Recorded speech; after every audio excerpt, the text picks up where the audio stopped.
এদেশের নবী প্রেমিক তাওহীদি জনতার শাপলা চত্বরে একটি রাত অবস্থান করবে, কতটুকু সুযোগ এদেশের মুসলমানদেরকে নবী প্রেমিক জনতা সরকার দেয় না।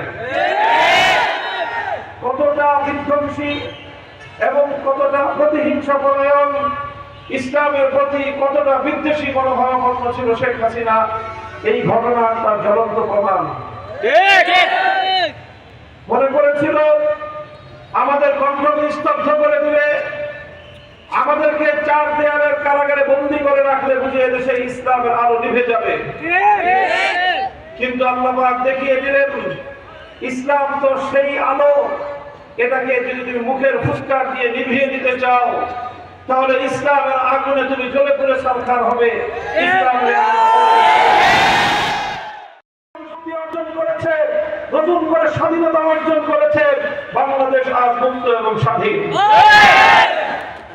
এই স্বাধীনতার এই সুযোগ, এই সুবর্ণ সময়ে আন্দোলনের জয়ের বিপ্লবের সামনের সারির যে আমার প্রাণপ্রিয় ছাত্র জনতা, তাদেরকে আমি সতর্ক করতে চাই, মনে রাখতে হবে স্বাধীনতা অর্জন করা যত কঠিন, স্বাধীনতা রক্ষা করা তার চেয়েও বেশি কঠিন।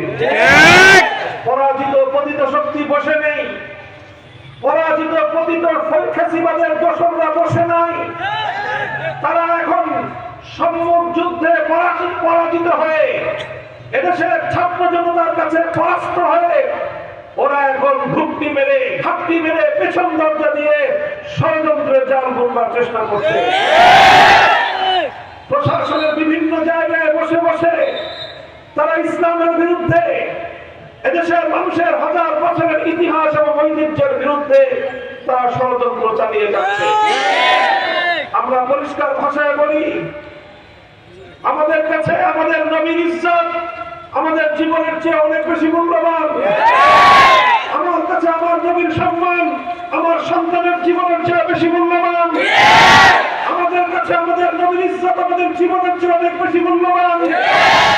বাংলাদেশে অন্য আরেকটি দেশের সেই সম্প্রসার বাংলাদেশ কোনদিন পূরণ হতে দেবে না। কিন্তু হিন্দুত্বের জায়গায় আবার সেই পতিত শক্তি ষড়যন্ত্র করে এখন নাস্তিক্যবাদ চাপিয়ে দেওয়ার পায়তারা চালাচ্ছে। আমরা বলতে চাই, আমার দেশের সন্তানেরা হিন্দুত্ববাদে দীক্ষিত হবে না, নাস্তিক্যবাদে এখানে সুযোগ পাবে না।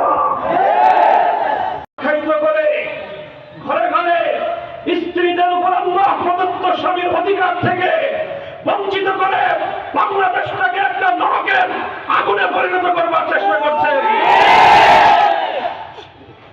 আর ট্রান্সজেন্ডার নামে সমকামিতাকে বাংলাদেশের শিক্ষা ব্যবস্থায় সুযোগ করে দিয়ে আমাদের আগামী প্রজন্মকে সমকামী অভিশপ্ত প্রজন্ম হিসেবে গড়ে তুলবার যে স্বপ্নসার, এদেশের আলেম সমাজ বেঁচে থাকতে সেই স্বপ্নসার পূরণ হবে না ইনশাআল্লাহ। আমরা পরিষ্কার ভাষায় বলি, শিক্ষা কমিশন বিষয়ক আমাদের এই কথা, এটা শুধু আমাদের ব্যক্তিগত বক্তব্য নয়, বাংলাদেশের 90% মুসলমানদের হৃদয়ের কথা।